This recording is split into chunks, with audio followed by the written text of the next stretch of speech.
ወተናገሩ በሐዲስ ልሳን በአዲስ ቋንቋ ተናገሩ። በስመ አብ ወወልድ ወመንፈስ ቅዱስ አሐዱ አምላክ አሜን። በዓለም ላይ የምትኖሩ ኦርቶዶክሳውያን እግዚአብሔር ልጆች ሰላም እግዚአብሔር ይብዛላችሁ። ከትንሣኤው በኋላ 50ኛው ቀን ከዕርገት በኋላ 10ኛው ቀን በዓለ ጰራቅሊጦስ ይባላል። በዓለ ጰራቅሊጦስ እንደሚታወቀው የትንሣኤና የዳግም ትንሣኤ የበዓለ ጰራቅሊጦስ ቃለ እግዚአብሔር በቅዱስ ያሬድ አስተምሮ አንድ ነው። የትንሣኤ ዕለት የሚደርሰው ቃለ እግዚአብሔር የዳግም ትንሣኤ ይደርሳል። የዳግም ትንሣኤ የሚደርሰው ቃለ እግዚአብሔር የበዓለ ጰራቅሊጦስ ይደርሳል። በቅዱስ ያሬድ ድርሰት በዓመት 3 ጊዜ የሚባል መዝሙር ይትፌሳህ ይባላል። በዓመት 3 ጊዜ አንድ አይነት ቃለ እግዚአብሔር የሚባልባቸው ሆዶች ትንሣኤ፣ ዳግም ትንሣኤ፣ በዓለ ጰራቅሊጦስ እነዚህ 3ቱ አንድ አይነት ቃለ እግዚአብሔር ነው ያላቸው፣ አንድ አይነት ሰንበት ነው። ቅዱስ ዳዊት እንዲህ ይላል፣ ዛቲ ዕለት እንተ ገብረ እግዚአብሔር እትፈስሕ ወነታሥዕ ባቲ ይላል። እግዚአብሔር የሰራት ቀን ይህች ናት፣ እንደሰትበት ፍጹም ደስ ይበለን እያለ ይናገራል።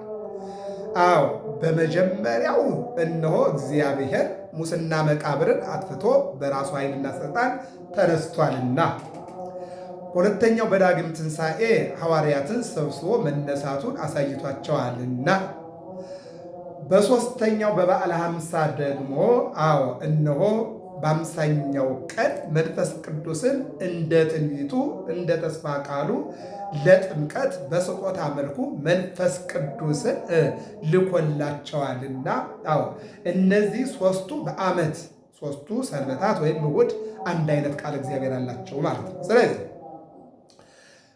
በትንሣኤው ዕለት ስለተማርነው በዳግም ትንሣኤውም ቃለ እግዚአብሔሩን ቀይረን የዕለቱን የሚባለው እናያልነው።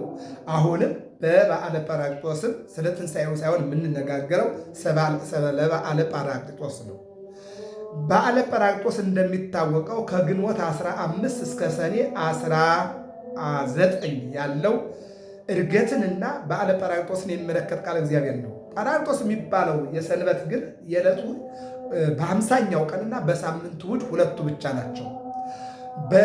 በበዓለ ጰራቅሊጦስ በ50ኛው ቀን የሚባለው ቃል እግዚአብሔር ቅድም እንዳልኩት የትንሣኤ ስለሆነ በሳምንቱ እሑድ ግን በላይ ቤት አርገ እማቢሆሙ በታይ ቤት ደግሞ ወረደ መንፈስ ቅዱስ ይባላል ማለት ነው። ይሄ ነው መዝሙሩ። በላይ ቤት አርገ እማቢሆሙ በታች ቤት ደግሞ ወረደ መንፈስ ቅዱስ ይባላል። በሳምንቱ እሑድ ማለት ነው። የጰራቅሊጦስ ግን የትንሣኤ ቃል እግዚአብሔር ነው የሚባለው በገብረ መስቀል ሚዲያ። በኔው ላይ ግን የምንነጋገረው ስለ መንፈስ ቅዱስ ስለሆነ በሚቀጥለው እሑድ ወረደ መንፈስ ቅዱስ ብለን ስለምንማማር ዛሬ አርገ እማቢሆሙ የሚለውን ቃል እግዚአብሔር ይዘን እንማማራለን። ከዚያ በፊት ግን የተነሳሁበት ዝማሬ ቅዱስ ያሬድ እንደሚታወቀው ድጓ፣ ጾመ ድጓ፣ ዝማሬ፣ መዋሲት፣ ምዕራፍ እነዚህ 5ቱን ነው የደረሰልን የሰጠን ቅዱስ ያሬድ። እነዚህ ናቸው። ከነዚህ አንዱ የሆነው ዝማሬ ነው። ዝማሬ የሚባለው ቃል እግዚአብሔር ሁልጊዜ የሚደረሰው የሚዜመው በቁርባን ጊዜ ነው። ቅዱስ ቁርባኑ ቅዱስ ደሙ ለምእመናን፣ ለአረጋውያን፣ ለወጣቶች፣ ለሕፃናት፣ ለካህናት፣ ለሊቃውንት እየታደለ የሚባል ቃል እግዚአብሔር ነው። ታዲያ የነገው እሑድ ቃል እግዚአብሔር ወይም ዝማሬ እንዲህ ይላል። በግ ንጹሕ ተጠብሃ በከመ ይቤ ኢሳይያስ። ኢሳይያስ አስቀድሞ ከክርስቶስ መወለድ በፊት ነሳ ደዌነ ወጾረ ሕማመነ፣ በሽታችን ተሸከመ፣ መከራችን ተሸከመ፣ ስለ እኛ ተጨነቀ፣ ተገረፈ፣ ተሰቃየ። በግ ንጹሕ፣ እውነተኛው በግ ንጹሕ በግ ታረደ። በከመ ይቤ ኢሳይያስ አስቀድሞ እንደተናገረ ዮሐንስ ወንጌላዊም በዮሐንስ ወንጌል ምዕራፍ 1 ቁጥር 22 ላይ ነዋ በጉ ለእግዚአብሔር ዘያትት ኃጢአተ ዓለም፣ የዓለሙን ኃጢአት የሚያስወግድ እውነተኛው በግ ይኸው እንዳለ ከመ በግ የዋህ ወከመ ላዕም መግዝ መሥዋዕተ መድኃኒት ትኩን ለቤዝወ ሰብእ ለዓለሙ ቤዛ ለመሆን በግ የሚታረድበትን ቢላ እየላሰ የሚታሰርበትን ገመድ እየበላ እንደሚታረድ የሚሰቀልበትን መስቀል ተሸክሞ ቀራንዮ መውጣቱን አስቀድመው ተናግረዋል። ቅዱስ ጴጥሮስም ወደ መስቀል ሲወጣ የእኛን መከራ ተሸክሞ ነው የወጣ ብሏል። ስለዚህ በከመይቤ ኢሳይያስ ህብስተ ሕይወት የሕይወት እንጀራ የሕይወት ምግብ ከበደ አበሳ ዘይደመስስ የከበደውን ሸክም የከበደውን ኃጢአት የሚደመስስ አምላክ ታረደ። ቋንቋው እንግዲህ መጽሐፍ ቅዱስ ነው፣ ግን ምንድነው? ተሰቀለ። ስጋውን ቆረሰ፣ ደሙን አፈሰሰ ተብሎ ነው የሚወሰደው። እና ዘይደመስስ ደሙ ንጹሕ ቀዳሴ ነፍስ ወመንፈስ ንጹሕ የሆነ ደሙ ነፍስንና መንፈስን የሚቀድስ ስጋው ደግሞ በቀራንዮ ተቆረሰ፣ ደሙ በቀራንዮ ፈሰሰ ይለናል። በዛቲ ፋሲካ ተሰራ ማዕድ። እንግዲህ በበዓለ ጰራቅሊጦስ ነው። በዚች ፋሲካ ማዕድ ተሰራ። የምን የመንፈስ ቅዱስ የምን የእውቀት የምን ቤተ ክርስቲያን ተሰራች። በበዓለ ጰራቅሊጦስ ቤተ ክርስቲያን ተመስርታለች። ቤተ ክርስቲያን ተሰርታለች። እንመጣበታለን። ተሰራ ማዕድ ቁስለ ኃጢአት ዘይፈውስ የተሰራው ማዕድም የኃጢአትን ቁስል የሚፈውስ የሚያነጻ ነው ይላል። በዛቲ ዕለት ሰንበተ ክርስቲያን ሰንበተ ክርስቲያን በተባለች በዚች ቀን ወረደ ጰራቅሊጦስ መጥበብ የአብዳን ሰነፎችን ጥበበኞች፣ ደካሞችን ብርቱዎች፣ አላዋቂዎችን አዋቂዎች፣ ተጠራጣሪዎችን አማኞች፣ ፈሪዎችን ደፋሮች የሚያደርግ ጰራቅሊጦስ በዚች ዕለት ማዕድ በተሰራበት ዕለት ይልቁንም የኃጢአት ቁስል በሚፈወስበት ዕለት ሰንበተ ክርስቲያን በዚች ዕለት ጰራቅሊጦስ እነሆ መጥበብ የአብዳን ሰነፎችን ጥበበኛ ደፋር የሚያደርግ ወረደላቸው። በማን ላይ? አብዳን ላይ ለሐዋርያት ቡሩካን የተባሉ ሐዋርያት ፈሪዎች ነበሩ። ሕጸጽ ነበረባቸው። መፍራት፣ መጠራጠር፣ ተስፋ መቁረጥ ነበረባቸው። በእኛ ላይም እንኳን ለእናንተ በሐዋርያት ተምረን እኛ እነሱ እንግዲህ ጌታ ብቻ ነው 3 ዓመት ያስተማራቸው፣ በሌላ በጓደኞቻቸው አላየም። እኛ ግን በብዙ ነገር አይተናል። ወድቀው ሲነሱ፣ ተጠራጥረው ሲመለሱ፣ ክደው ሲመለሱ አይተናል። እግዚአብሔር መሐሪ መሆኑን አይተናል። እነሱ ግን ያንን አልታደሉበትም እና ግን ፈሪዎች ነበሩ፣ ግን ተጠራጣሪዎች ነበሩ። ሁሉም አይደሉም። እንደገና ደግሞ እነሆ ተስፋ ይቆርጡ ነበረ። ከዚህ የተነሳ አብዳን ያላቸው ለዚህ ነው። አብዳን ሰብአ ገሊላ ብሏል ጌታም እኮ እና ላዕለ ሐዋርያት ቡሩካን በተባሉ በሐዋርያት እንዝሃለው ጉቡአን ተሰብስበው ባሉበት እንደ ተስፋ ቃሉ ምን ብሏል? አንትሙሰ ጽኑ በኢየሩሳሌም ቆዩ ጾሙ አፋ እስከ ቢታንያ አንሳ እዴሁ ወባረኮሙ ወይቤሎሙ እንዲህም አላቸው። እናንተ ግን በኢየሩሳሌም ከተማ ቆዩ ብሏቸው ነበር። በአንድነቱ ነው መለያየት አንድ አለመሆን ችግር እንደሚያመጣ አውቀው ተገንዝበው በአንድ ቤት ጠበቁ። እንዘሃለው ጉቡአን በጽርሐ ጽዮን በተባለ ቤት አንድ ሆነው በነበሩበት ሰትዮሙ ዘይኮን ስትወይ የወይን ጠጅ አይደለ። ልብ አድርጉ። ሰትዮ ማለት የወይን ጠጅ አይደለ፣ ብቅል ጌሾ የተቀላቀሉበት ወዘተ ውሃና ምና የተጨማመረ አይደለም። የወይን ጠጅ አይደለ መጠጥ ጠጥተው። ልብ አድርጉ። ወይን ጠጅ ግን አለ። የወይን ጠጅ አይደለ መጠጥ ሰትዮሙ ዘኢኮነ ስትየ ወይን የወይን ጠጅ አይደለ መጠጥ ጠጥተው ሰትዮሙ ስትየ መንፈስ ዘበአማን አማናዊ የሆነውን የመንፈስ መጠጥ ጠጥተው ወተናገሩ በሐዲስ ልሳን በአዲስ ቋንቋ ተናገሩ። ክብርና ምስጋና ለመድኃኔዓለም ይሁን። ይህን ነው መነሻችን። በአዲስ ቋንቋ በአዲስ ልሳን ተናገሩ። እግዚአብሔር በአዲስ ሐሳብ በአዲስ አመለካከት ሁላችንን የሚያናግረን ቅዱስ ያሬድ ወተናገሩ በሐዲስ ልሳን በሐዲስ ልሳን በአዲስ ቋንቋ ተናገሩ። እንዲህ ዘረኝነቱ፣ ምቀኝነቱ የተናገርንበት አንደበታችን ተወግዶ በአዲስ ቋንቋ ኢትዮጵያዊነት የሃይማኖት መሰረት በሆነው የፍቅር የይቅርታ ቋንቋ እንድንነጋገር ሁላችንንም እግዚአብሔር ይርዳል። ወደ መዝሙሩ ልውሰዳችሁ። እንግዲህ ቅድም ተናግር ያለውኝ ምንድን ነው እያልኩ ያለሁት እነሆ በበዓለ ጰራቅሊጦስ ቃለ እግዚአብሔሩ በሙሉ ድጓውን የቅዳሴ መልእክታትን እንደገና ወንጌሉን በሙሉ የትንሣኤው ነው። ነገር ግን ያንን ደግመን ላለማለት በገብረ መስቀል ሚዲያ ላይ የትንሣኤው ቃል እግዚአብሔር ላይ ሄዶ ማየት ይቻላል። አሁን ላይ ግን እንደ መዝሙር አርገማቢሆሙ ስለማይደርሰው እነሆ በአንድ ቀን ሁለት መዝሙር አይባልም። ወረደ መንፈስ ቅዱስ በሚቀጥለው እሑድ ስለሚባል አንዲት እሑድ ናት የጰራቅሊጦስ ያለችው። እዚያ በኋላ ያለው አርገ እግዚአብሔር በይባቤ ዘምሩ እያለ ሌሎች የራሳቸው የሆነ መዝሙሮች ስላሉ አርገማቢሆሙና ወረደ መንፈስ ቅዱስ አንድ ቀን በጰራቅሊጦስ ሳምንት ስለሆኑ አርገማቢሆሙን እንልና በሚቀጥለው ሳምንት ወረደ መንፈስ ቅዱስን እንላለን ማለት ነው። በነገራችን ላይ ግጻዌውም ይህንን ያመጣል ይናገራልና እሱን እንላለን። አርገማቢሆሙ ወይቤሎሙ ጰራቅሊጦስ እዴኑ ለክሙ ዘይሄሉ ዘርፈ ምስሌክሙ እያሃድገክሙ እጓለ እማውታ ትኩኑ ዘኢይክል ዓለመ ለሲወቱ። የዮሐንስ ወንጌል ምዕራፍ 14ን ሙሉ ነው ድጓ ያደረገው እዚህ ጋር ቅዱስ ያሬድ ማለት ነው።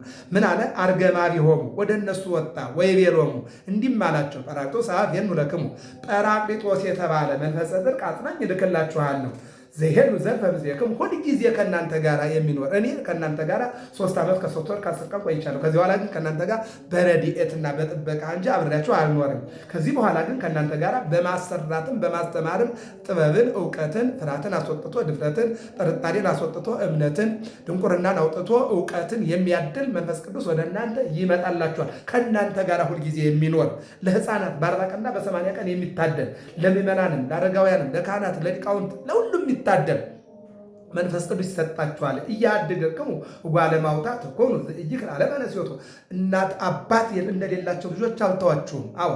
ዓለም ሊይዘው ሊጨብጠው የማይችል መንፈስ ቅዱስ ለእናንተ ይታደላል። ዓለም ሊጨብጠው ሊይዘው የማይችል መንፈስ ቅዱስ ለእናንተ ይታደላል አላቸው።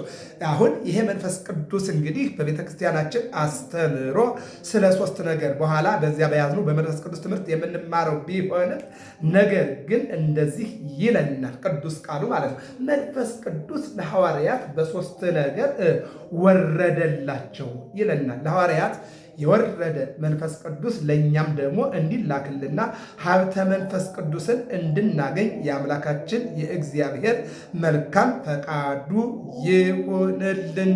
የመጀመሪያው መንፈስ ቅዱስ ለሐዋርያት የወረደላቸው በትንቢቱ ነው። ኢዩኤል ምዕራፍ 2 ላይ በመጨረሻው ጊዜ ስጋ በለበሰ መንፈስ አሳድራለሁ ብሎ ነበርና እንደ ትንቢቱ አወረደላቸው። እንደገና ደግሞ እንደ ተስፋ ቃሉ እንደገና ደግሞ በጥምቀት በስጦታ በዚህ ምክንያት እንማረዋለን እንመጣበታለን። እነሆ በዚህ መሰረት አወርዶላቸዋል ማለት መንፈስ ቅዱስ የወረደላቸው ከዚህና ከዚህ የተነሳ ነው። አንደኛ በተስፋው መሰረት መንፈስ ቅዱስ እንደሚወርድ አስቀድሞ በነቢያትና በክርስቶስ ተናገረ። መንፈስ ቅዱስ እነሆ በተስፋው ወይም በትንቢቱ መሰረት ለሐዋርያት ወረደላቸው። አሁን ይሄ በተስፋው ወይም በትንቢቱ መሰረት ነው የወረደላቸው ማለት ነው። ሁለተኛው በስጦታ ነው። ምንድነው? አረገ ውስተ አርያም ፄዋ ወሀብከ ጸጋከ ለጓለ እመሕያው ስጦታ ነው። አረገ ውስተ አርያም ፄዋ ወሀብከ ጸጋከ ለጓለ እመሕያው እነሆ በስጦታ መልኩ ሰጣቸው የሚለውን ይወስዳል። ሦስተኛው እና የመጨረሻው ደግሞ ለጥምቀት መንፈስ ቅዱስ ወረደላቸው። በነገራችን ላይ ሐዋርያት እንደምታውቀው በበዓለ ምሴተ ሐሙስ ተጠምቀዋል። እግራቸውን ሲያጥባቸው ጥምቀት በዚህን ጊዜ አግኝተዋል። እያንዳንዱ የመጡት አመጣጥ ግን ከክርስቶስ የተቀበሏቸው ጸጋዎች አሉ፣ እናያቸዋለን በሌላ ጊዜ። አሁን ላይ ግን ስለ 3 ነገር፣ አንደኛው ስለ ተስፋ ቃሉ፣ ሁለተኛው በስጦታ፣ ሦስተኛው ደግሞ በጥምቀት መንፈስ ቅዱስ ዘኢይክል ዓለመ ለሲወቱ ዓለም ሊጨብጠው ሊይዘው የማይችል መንፈስ ቅዱስ መጣና ተሰጣቸው። ክብርና ምስጋና ለመድኃኒዓለም። መዝሙር ይሄ ነው የሚለው። እንግዲህ ወደ ቅዳሴው መልእክት እንሂድ። ኤፌሶን 4:1 እስከ 17 ነው። እኔ ግን አንድ ቃል ብቻ 17 ላይ ያለው እንውሰደው። እንደ ክርስቶስ ስጦታ መጠን ለእያንዳንዳችን ጸጋ ተሰጠን ይላል። አያችሁ፣ ሐዋርያው ቅዱስ ጳውሎስም በአንደኛ ቆሮንቶስ ምዕራፍ 12 ላይ ምን ይላል? ለእያንዳንዱ ጸጋ አለው፣ የመዘመር፣ የመናገር፣ የማስተማር፣ የመግዛት እንዲህ አይነት ጸጋ አለ። የፍቅር ጸጋ ያለው አለ፣ የጥላቻም እኮ ጸጋ ያለው በተቃራኒ የመስጠት ጸጋ ያለው አለ፣ የመስረቅም የማዳን ጸጋ ያለው አለ፣ የመግደልም ተቃራኒ አለ። ግን እንደ ተስፋ ምንድነው የሚለው? እንደተሰጣቸው መጠን እንደ ክርስቶስ ስጦታ መጠን ለእያንዳንዳችን ጸጋ ተሰጠን አለ ቅዱስ ጳውሎስ። እንድገመው። ኤፌሶን 4:1-17 አንቡት። እንደ ክርስቶስ ስጦታ መጠን ለእያንዳንዳችን ጸጋ ተሰጠን ይላል። የሐዋርያት ሥራ ምዕራፍ 2:4 ላይ ደግሞ እንደተሰጣቸው መጠን መንፈስ ቅዱስን ተናገሩ። መንፈስ ቅዱስ ባቀበላቸውና መንፈስ ቅዱስ ባደረባቸው መጠን የእግዚአብሔርን ሐሳብ ተናገሩ ይለናል። እንመጣበታለን። ሁለተኛው አንደኛ ዮሐንስ ምዕራፍ 2:1-18 ያለ ነው። የእግዚአብሔርን ፈቃድ የሚያደርግ ለዘላለም ይኖራል። ይገርም ነው። የእግዚአብሔርን ፈቃድ የሚያደርግ ለዘላለም ይኖራል ይለናል። ይሄ ነው ሁለተኛው መልእክት ነው። የሐዋርያት ሥራ ምዕራፍ 2:1-18 ያለው ነው። ይሄ ሙሉ ባለ ጰራቅሊጦስ ነው። በነገው በሳምንቱ የምንማማረው ስለዚህ ነውና በአጭሩ ግን አንድ ነገር ነው። በሁሉም መንፈስ ቅዱስ ሞላባቸው። ምን አልኳችሁ? በሁሉም መንፈስ ቅዱስ ሞላባቸው። በሁሉም በሐዋርያት ባሉት እመቤታችንም አልቀረችም። 36ቱ ቅዱሳት 70 አርድእት 11ዱ ሐዋርያት በሙሉ በሁሉም ነው የሞላባቸው። መንፈስ ቅዱስ አደረባቸው። በዚያ በጽርሐ ጽዮን በነበሩት ሁሉ መንፈስ ቅዱስ ወርዷል። ይህን ይናገራል። መንፈስም ይናገሩ ዘንድ እንደሰጣቸው በሌላ ልሳን ተናገሩ። ምንም መንፈስም እንደሰጣቸው መጠን በሌላ ልሳን። እነሱ አንድ ቋንቋ ነበር የሚናገሩ የነበረ። 71 ቋንቋ መንፈስ እንደሰጣቸው ተናገሩ። 72 ቋንቋ ተናገሩ ማለት ነው። ሰዎችም ተናገሩ። የእያንዳንዳችን ቋንቋ እየተናገሩ እኮ ነው። ትናንት አንድ ቃል ይናገሩ ነበር፣ አንድ ቋንቋ ብቻ ያወሩ ነበረ። ዛሬ ግን በእያንዳንዳችን ቋንቋ ይናገራሉ ብለው ሰዎች መስክረዋል። በጳርቴ፣ በሜደ፣ በኤላማጢ ወዘተ በግብፅ በእነዚህ ሁሉ ቋንቋ አሁን የሚናገሩ ቋንቋ ደግሞ የሚጻፍ የሚደጎስ የሚነበብ ነው። ዝም ብሎ ሰዎች አሁን በእኛ ዘመን መንፈስ ወረደብኝ እያሉ እንደ ነፋስ የማይቆጠር የማይጻፍ የማይነበብ ቱቱቱ አይደለም። ይሄ ርኩስ መንፈስ ነው። የሚያራግጥ የሚያደባድብ ዝም ብሎ የማይጻፍ የማይነገር ቋንቋ የሚያስወራ ርኩስ መንፈስ ነው። መንፈስ ቅዱስ ግን የሚጻፍ የሚጨበጥ የሚደጎስ መጽሐፍ ዘመን አቋርጦ የሚጓዝ መጽሐፍ የሚነበብ ነው። ለሐዋርያት የተሰጣቸው ቋንቋ ያ ነው። እንደው ምን ይላል መዝሙር 67-68 ስጦታ ሰጠህ። እንግዲህ ይሄ በስጦታ መልክ አስቀድመን እንደተናገርነው ነውና መንፈስ ቅዱስ በወረደባቸው ጊዜ ሁሉም ቋንቋ ተናገሩ። ሰዎች እንደውም ምንድን ነው ያሉት? እነዚህ ሐዋርያት ሰክረዋል በጧት እያሉ ሲዘብቱባቸውና ሲያሽሟጠጧቸው፣ ቅዱስ ጴጥሮስ በጧት አይሰከርም፣ ወይን ጠጅ የጠጣንም አይደለም፣ እንደምታያቸው ጠጥተውም አይደለም። ነገር ግን እግዚአብሔር አምላክ አስቀድሞ እንደተናገረ መንፈሴን በወጣቶቹ አሳድራለሁ ሥጋ በለበሰ ብሏልና ያ ትንቢት ይፈጸም ዘንድ ይህ ሆነ ብሎ በአንድ ቀን ባስተማረው ትምህርት 3000 ምዕመናን ወደ በረት እንዲገቡ አድርጓል። ክብርና ምስጋና ለመድኃኒዓለም ይሁን። እንመጣበታለን። ወደ ምስባኩ እንሂድ። አረግ ውስተ አርያም ፄዊወከ ፄዋ እስራኤልን ይዘህ ወደ ኢየሩሳሌም ተመለስ። የመጀመሪያው ፍች አረግ ውስተ አርያም ፄዊወከ ፄዋ ምርኮን ማድረግ ወደ ሰማይ ወጣህ ነው። ውሃው ከጸጋ ከለጓለ እመሕያው ለሰው ልጆች ስጦታን ሰጠህ ነው። ወደ ትርጓሜያችን ስንመጣ ደግሞ ስጦታን ሰጠህ አረግ ውስተ አርያም እስራኤልን ይዘህ ከግብፅ ወደ ኢየሩሳሌም ወጣ። እግዚአብሔር ከጥላቻ ሁላችንን የሚያወጣል። ከመጠራጠር ተስፋ ከመቁረጥ እግዚአብሔር ያውጣል። እስራኤልን ይዘህ ከግብፅ ወደ ኢየሩሳሌም ወጣ። ውሃብ ከጸጋከ ለጓለ እመሕያው ለእስራኤልም ሚጠትን ሰጠህ፣ መመለስን ሰጠህ። 430 ዘመን በኋላ ወደ ከነዓን እንዲመለሱ ወደ ኢየሩሳሌም እንዲመለሱ አደረግ። ውሃብ ከጸጋከ ለጓለ እመሕያው መመለስን በእውነት ከቤተ ክርስቲያን የወጡትን መመለስን ያድልን እግዚአብሔር። በጥርጥር ያሉትን ማመንን ያድልን እግዚአብሔር። በውድቀት ላይ ያሉትን ትንሣኤን ያድልን እግዚአብሔር። ምን አለ? ውሃብ ከጸጋከ ለእስራኤልን ሚጠትን ሰጠህ፣ መመለስን ማለት ነው። መመለስን ሰጠህ ይልና ሚጠትን ብትሰጣቸው አመኑ። ሚጠትን ባትሰጣቸው ይክዱ ነበርና መመለስን ብትሰጣቸው ከግብፅ ብታወጣቸው በእግዚአብሔር አመኑ። ባታወጣቸው ኑሮ ግን ይክዱ ነበር አላየው። ውሃብ ከጸጋከ ለጓለ እመሕያው ምሕረትህን ቸርነትህን ማውጣትህን ሰጥታቸው፣ ስለሰጣቸው አመኑ። ባትሰጣቸው ኑሮ ግን ይክዱ ነበረ አዎ ይላል። ምን ይላል? ሚጠትን ባትሰጣቸው ይክዱ ነበርና እንዳይክዱ በሃይማኖት ጸንተው ይኖሩ ዘንድ ሚጠትን ሰጣቸው። አንድም አረገ ውስተ አርያም ከጽዋ እስራኤልን ከግብፅ የፍቅር ምርኮ ማርከህ ወደ ኢየሩሳሌም አመጣ። እስራኤልን ከግብፅ የፍቅር ምርኮ ማርከህ ወደ ኢየሩሳሌም አመጣ። ከቤተ ክርስቲያን የወጡትን እግዚአብሔር በፍቅር ስቦ ያምጣልን። ከበረቱ የወጡትን በፍቅር ስቦ ያውጣልን። ወወሀብከ ጸጋከ ለእጓለ እመሕያው ለሰብአ ገባኦን አው ድነትን ሰጣቸው። ኢያሱ ወኢያሱኒ በገባኦን ፀሐይ አቀመ ኢያሱ ምዕራፍ 5 ላይ እግዚአብሔር መልአክ ቅዱስ ሚካኤል ጦርነት ከመታወጁ በፊት ሄዶ ታየው። ከኛ ወገንነት ከጠላት ወገና ነው፣ ከማንም አይደለውም፣ ግን ላግዝ ልረዳህ መጥቻለሁ። ጠላት ባንተ ላይ ምንም ኃይል የለውም፣ ተሸንፋለህ እንደተባለው እነሆ ለገባኦን ሰዎች ድነትን ሰጣቸው ይላል። ለገባኦን ሰዎች ድነትን የሰጠ አምላክ እኛን በድነት እንዲጎበኘን የአምላካችን እግዚአብሔር መልካም ፈቃዱ ይሆንልን። አንድም ነፍሳትን ይዘህ ከሲኦል ወደ ገነት መጣ። ከፄዋ ነፍሳትን ሲኦል ወሪዶ ሲኦል ወርዶ ሲኦልም በርበሮ ሙታንን ነፍሳትን ወደ ገነት መለሰ። ይህ ነው። ነፍሳትን ይዘህ ከሲኦል ወደ ገነት መጣ።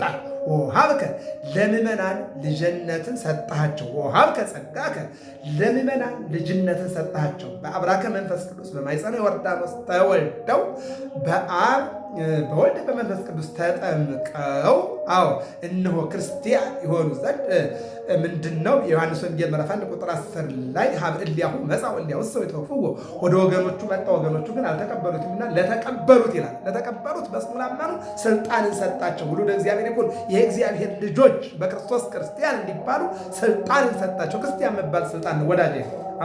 እንዳትረሳው ይህን ይናገራል። ወሀብከ እነሆ ጸጋከ ለእጓለ እመሕያው ለምእመናን ልጅነት ሰጣቸው።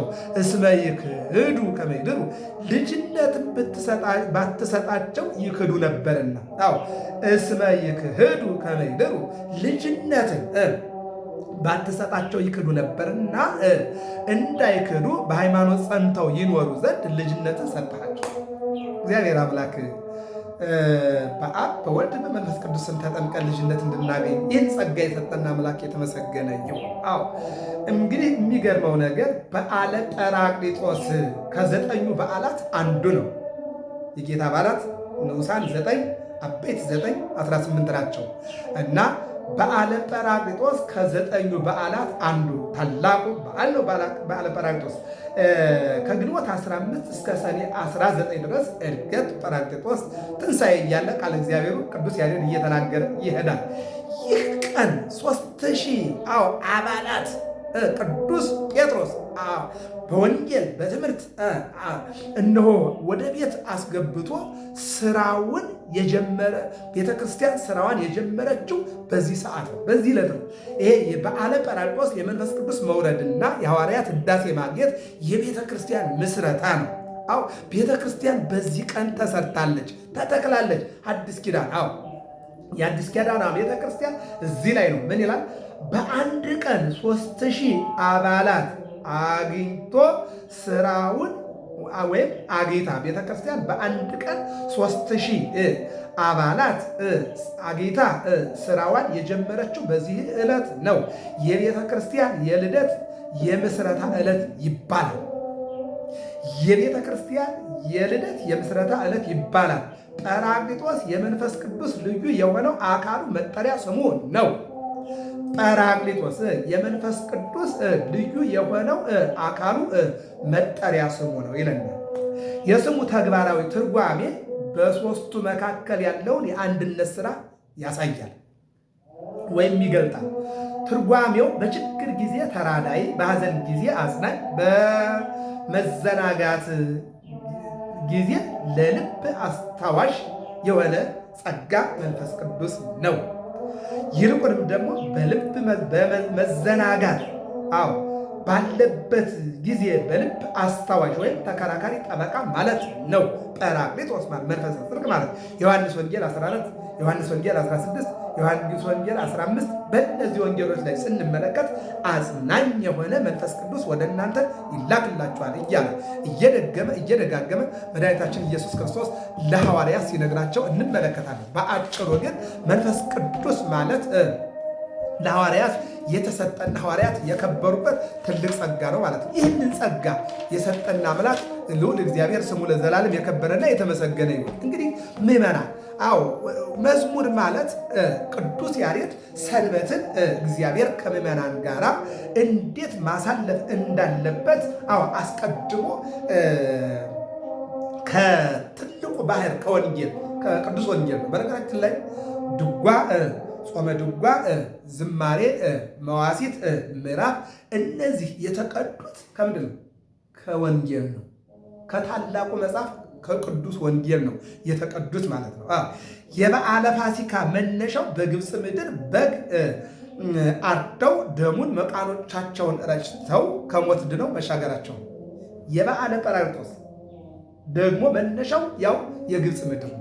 በዚያ በግብፅ ምድር ያረዱት በግና መቃኖቻቸውን የረጩት ስጋቸውን በልተው ራባቸውን አስወግደው ወደ ሀገራቸው የተሻገሩበት ያ ስርዓት ነው። በዓለ ፋሲካን ያመጣ ያ ስርዓት ነው። በዓለ ጰራቅሊጦስን ያመጣ እሱ ነው ማለት ነው። ምን ይለናል እንግዲህ በቤተ ክርስቲያናችን አስተምሮ ፋሲካ ማለት መሻገር ማለት ነው። ምን ማለት ነው? ፋሲካ ማለት ፋሲካ ብሂል ማዕዶት ብሂል ማዕዶት ብሂል በዘቦቱ አዶነ እሞት ውስተ ሕይወት ከሞት ወደ ሕይወት የተሸጋገርንበት ነው ይላል። ስለዚህ መሻገር ማለት በሁለት ነገር እናየዋለን።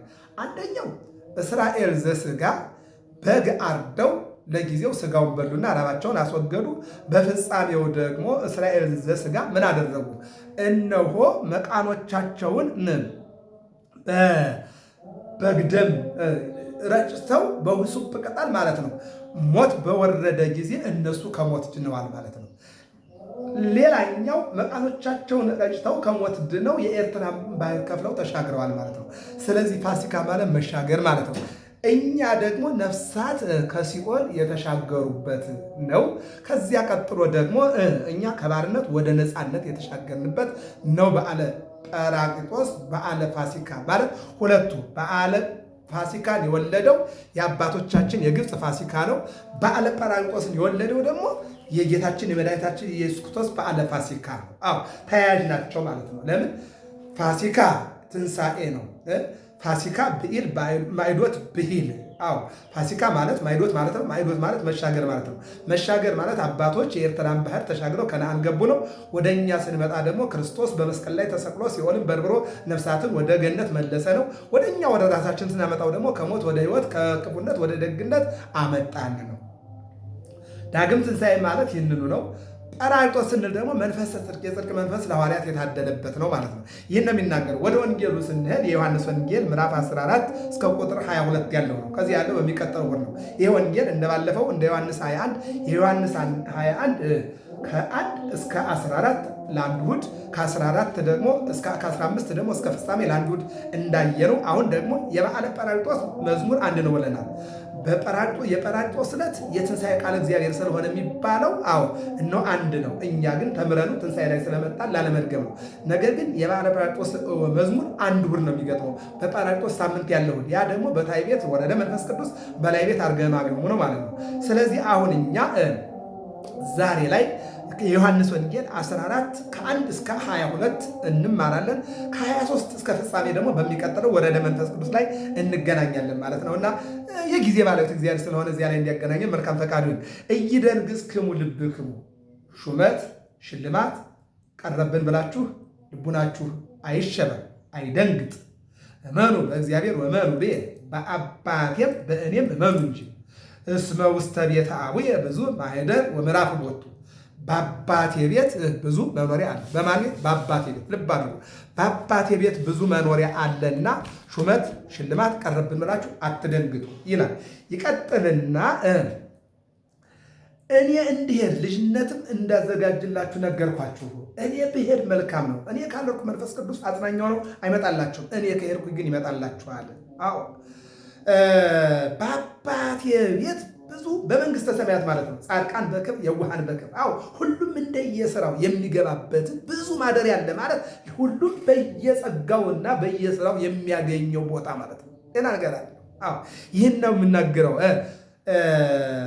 በአባቴ ቤት በመንግስተ ሰማይ ብዙ ማዕረግ ሀብታት አለ። አዎ ለመነኮሳት፣ ለጻድቃን፣ ለሰማዕታት፣ ለደናግል፣ ለባለትዳሮቹ፣ በብቸኝነት ለኖሩ፣ ለካህናት፣ ለሊቃውንት፣ ለጳጳሳት ለእነዚህ ሁሉ በአባቴ ቤት ልዩ መኖሪያ አለ ለእያንዳንዱ አለ። ምን ያስደንቃል! በዚህ ዓለም አንድ ፖስታ ቤት ስትሄዱ ለእያንዳንዱ የፖስታ ካዝና አለው። በዓለም ደረጃ ማለት ነው። በሀገር ደረጃ ስንመለከት ለእያንዳንዱ ማለት በእግዚአብሔር መንግስት ለእያንዳንዱ አዎ ለአማኙ በዚያ ቦታ አለው ብንል የሚጋነን አይደለም። ዓለማት መንግስታት ለእያንዳንዱ ግለሰብ ይህን ያክል ቤት ከሰጡ በእግዚአብሔር መንግስት ለምሳሌ 8 ቢሊዮን በላይ የዓለምን ቁጥር ሆኗል አይደል? ሁሉ ማደሪያ ያለው ይከራይም ይግዛም የራሱ ይሆንም የሰው ማደሪያ ያለው ማለት ነው። ስለዚህ በእግዚአብሔር ቤት ደግሞ ከዚህ በላይ ነው ማለት ነው። ይህን ማመን ያስፈልጋል። ወይም ከመሆርኩ ውስጥ ዋስተዳሎኩ ለክሙ መካነ ከሄድኩ ልጅነትንም ወማኅደረ መንግስተ ሰማያትን ወምዕራፈ መስቀልን ካዘጋጀሁላችሁ በኋላ እመጽእ ካዕበ ወነሣክሙ ኀቤየ ሁለተኛ መጥቼ እኔ ወዳለሁበት እወስዳችኋለሁ።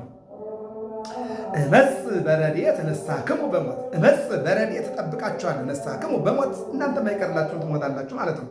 በረድኤት መምጣቱን በኩነት ደግሞ ለመምጣቱ ካዕበ አለው። ከመ ተሐልዉ አንትሙ ዲበ ሀሎኩ አለ እናንተም እኔ ከምኖርበት ትኖሩ ዘንድ ወለሊክሙ ተአምሩ እነሆ እኔ የምሄድበትን አገር ታውቃላችሁ። ወተአምሩ ፍኖቶ መንገዱንም ታውቃላችሁ። ጌታ እንዲህ ብሏል በዮሐንስ ወንጌል ምዕራፍ 6 ቁጥር 56 ላይ ሥጋዬን የበላ ደሜን የጠጣ ከእኔ ጋር ይኖራል እኔም ከእርሱ ጋር እኖራለሁ። በማቴዎስ 7:7 ላይ አንኳኩ ይከፈትላችኋል፣ ለምኑ ይሰጣችኋል ብሏል። በዮሐንስ ራእይ እነሆ በደጅ ቆሜ አንኳኳለሁ የሚከፍትልኝ ቢኖር በቤቱ እገባለሁ ከእርሱ ጋር እበላለሁ እሱም ከኔ ጋር ይበላል። ይቀጥልና ምን ይላል?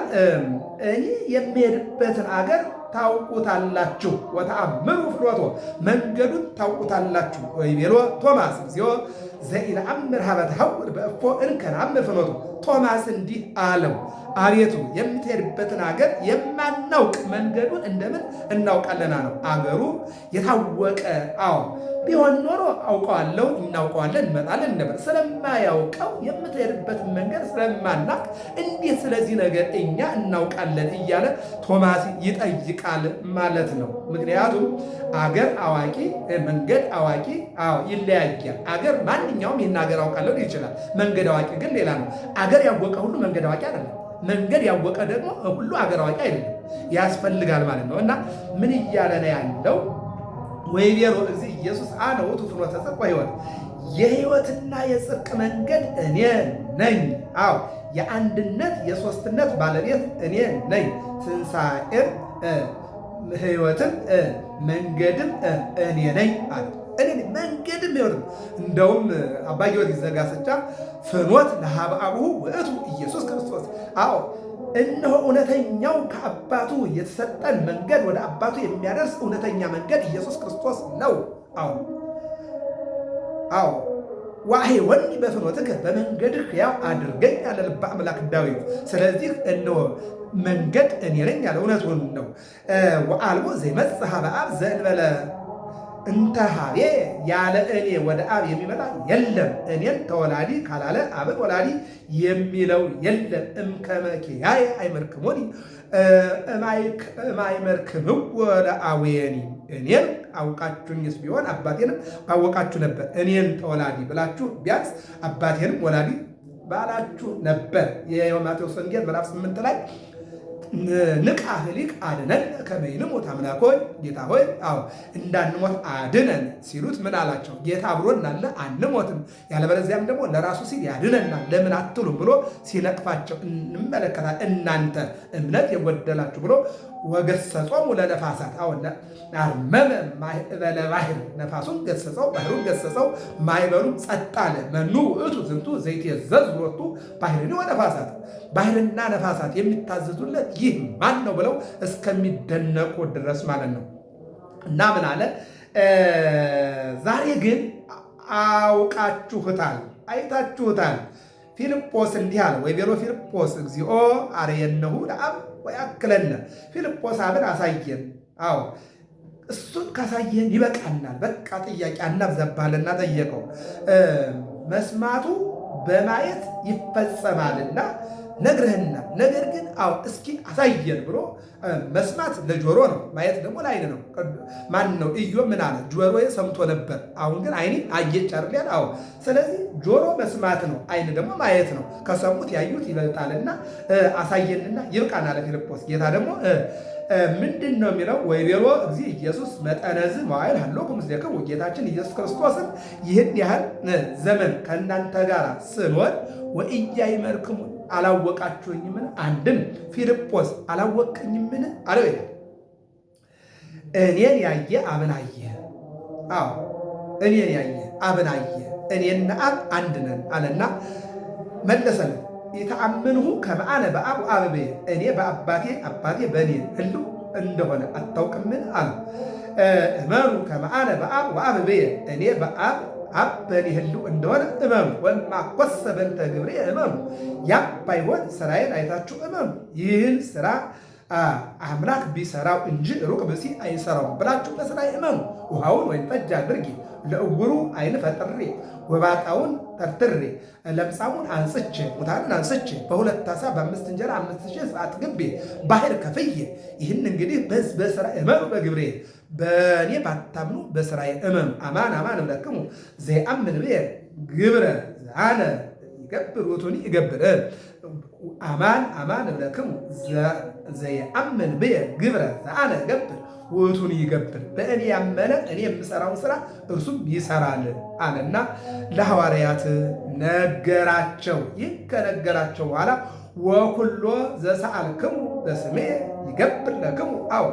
በቅን በደግነት ይልቁንም ደግሞ በየዋህነት ሆናችሁ በስሜ ብትለምኑ፣ በስሜ የለመናችሁት ሁሉ ይደረግላችኋል። ብትለምኑኝ አብ ያደረገውን አደርግላችኋለሁ፣ አንድም አባቴም ያደርግላችኋል እልክላችኋለሁ፣ አንድም አባቴ ይልክላችኋል። በሌላ መልኩ አብ እንዲልክላችሁ አብን እለምናለሁ ይላል። ወእመሰ ታፈቅሩን ዕቀቡ ትእዛዜ፣ ከወደዳችሁኝስ ትእዛዜን ጠብቁ። ለዘለዓለም ከእናንተ ጋር የሚኖር ጰራቅሊጦስን እልክላችኋለሁ። ጰራቅሊጦስ ማለት መጽንዒ፣ መንጽሒ፣ ናዛዚ፣ ከሳቲ፣ መስተፍስሒ፣ መስተስሪ ማለት ነው። ስለዚህ ይህ ይላክላችኋል። መንፈሰ ጽድቅ አካላዊ ባህርያዊ ሕይወት አክባሪ ሕይወት የሆነ ዘኢይክል ዓለመ ለሲወቱ ዓለም እኔን ለሕማም ለሞት አሳልፎ እንደሰጠኝ ለሕማም ለሞት አሳልፎ ሊሰጠው የማይቻለው አጽናኝ የሆነ መንፈስ ቅዱስ ጰራቅሊጦስ ማለት አንድ የሚያደርግ ህልውናን የሚያመጣ ስም ያ አጽናኝ ይላክላችኋል አለና ነገራቸው። ዘኢይክል እነሆ ዓለም ሊጨብጠው ምንድነው?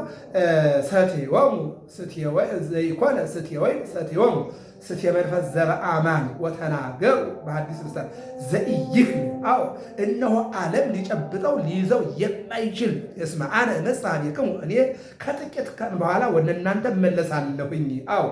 ወኢይሬእየኒ እንከ ዓለም፣ ሌላው ሰው አያየኝም። ወአንትሙሰ ትሬኡኒ፣ እናንተ ግን ታዩኛላችሁ። እስመ አነ ሕያው፣ እኔ ሕያው ነኝና በትንሣኤ ወአንትሙ ትሐዩ፣ እናንተም ሕያዋን ናችሁ። ኢተአሚረ ተአምሩ ከመ አነ በአብ ወአብ ብየ፣ እኔ በአባቴ አባቴ በእኔ ሕልዋን እንደሆነ ያን ጊዜ ታውቃላችሁ። እናንተም በእኔ ታምናላችሁ። ወአነሂ ብክሙ፣ እኔም በእናንተ አድርባችኋለሁ። ዘቦቱ ትእዛዜ ወያዕቅቡ ውእቱ ያፈቅረኒ፣ ዘቦቱ ትእዛዜ ወያዕቅቡ ውእቱ ያፈቅረኒ፣ በሕጌ የጸና ሕጌን የጠበቀ የሚወደኝ እርሱ ነው። ወለዘ ያፈቅረን ያፈቅሮ አቡየ፣ የሚወደኝንም አባቴ ይወደዋል ያድርበታል። ወአነሂ አፈቅሮ፣ እኔም እወደዋለሁ አድርበታለሁ። ወእሬእዮ ርእስየ፣ ራሴንም እገልጽለታለሁ። ሰትዮሙ ዘኢኮነ ስትየ ወይን ሰትዮሙ ስትየ መንፈስ ዘበአማን ወተናገሩ በሐዲስ ልሳን፣ በአዲስ ቋንቋ በአዲስ ልሳን ተናገሩ። መዝሙረ ያሬድ በበዓለ ጰራቅሊጦስ የሚባል እንደጀመርነው በዓለ ጰራቅሊጦስ የትንሣኤ የዳግም ትንሣኤ የበዓለ ጰራቅሊጦስ የሌሊቱ ድጓም የቅዳሴ መልእክታትም ምስባኩም ወንጌሉም ያው የትንሣኤው ነው። በዓመት 3 ጊዜ የሚባል መዝሙር ይትፌሳህ ነው። በዓመት 3 ጊዜ አንድ አይነት ቃለ እግዚአብሔር የሚባልበት ትንሣኤ ዳግም ትንሣኤ በዓለ ጰራቅሊጦስ ነው። ነገር ግን ሁለተኛ ጊዜ ያን ቃለ እግዚአብሔር ከምንደግመው ገብረ መስቀል ሚዲያ ላይ ስለተጫነ ያኛው አንድ ጊዜ፣ አሁን እነሆ የበዓለ ጰራቅሊጦስን በግሳዌው በሳምንቱ አንድ እሑድ ብቻ ነው ጰራቅሊጦስ የሚያገኘው። ወረደ መንፈስ ቅዱስ በታይ ቤት ዐርገ እማቢሆሙ በላይ ቤት ነውና በሚቀጥለው እሑድ ወረደ መንፈስ ቅዱስ ብለን ስለምንማማር ዐርገ እማቢሆሙ ብለን በግሳዌው ማለት ነው የዐርገ እማቢሆሙን ቃለ እግዚአብሔር በሙሉ እንድንማማር የረዳን እግዚአብሔር አምላክ ይልቁንም ደግሞ በዕለቱ ዝማሬ በግንጹ ተጠባ ብለን ተነስተን እንድንነጋገር ያደረገ የሰራዊት ጌታ እግዚአብሔር ስሙ ለዘላለም የከበረና የተመሰገነ ይሁን። ዛሬ ግንቦት 21 ቀን ደብረ ምጥማቅ ማርያም እመቤታችን ቅድስት ድንግል ማርያም በልጇ ፈቃድ እንደ ልጇ እንደ ወዳጇ በደብረ ታቦር ብርሃነ መለኮቱን እንደገለጠ እሷም የእናትነት ፍቅሯንና አማላጅነቷን በግብፅ ምድር የገለጠችበት ታላቅ ዕለት ከ33ቱ በዓላት አንዱ ነውና በዚህ ቀን ሁላችን በያለንበት እመቤታችን ድንግል ማርያም በተሰጣ ጸጋ እግዚአብሔርም ደግሞ በባህሪው ሁላችንን እንድንባረክ የአምላካችን እግዚአብሔር መልካም ፈቃድ ይሆንልን። ገብረ መስቀል ሚዲያ ብላችሁ ተከታተሉ። ሰላም እግዚአብሔር ከሁላችን ጋር ይሁን። እንግዲህ ሸር፣ ፎሎ፣ ላይክ አድርጉ። በትንሿ ሚዲያ ትልቁን የእግዚአብሔርን ሐሳብ እየተነጋገርን ስለሆነ አያስከፍልም። አዎ ጫዳ ያስጨርስ፣ ብር አያስወጣ፣ አንደበት አያስወጣ፣ ኃይልም አያስቀንስም፣ ምንም አይጎዳምና ይህን እንድታደርጉ አሳስባችኋለሁ። ሰላም እግዚአብሔር ከሁላችን ጋር ይሁን።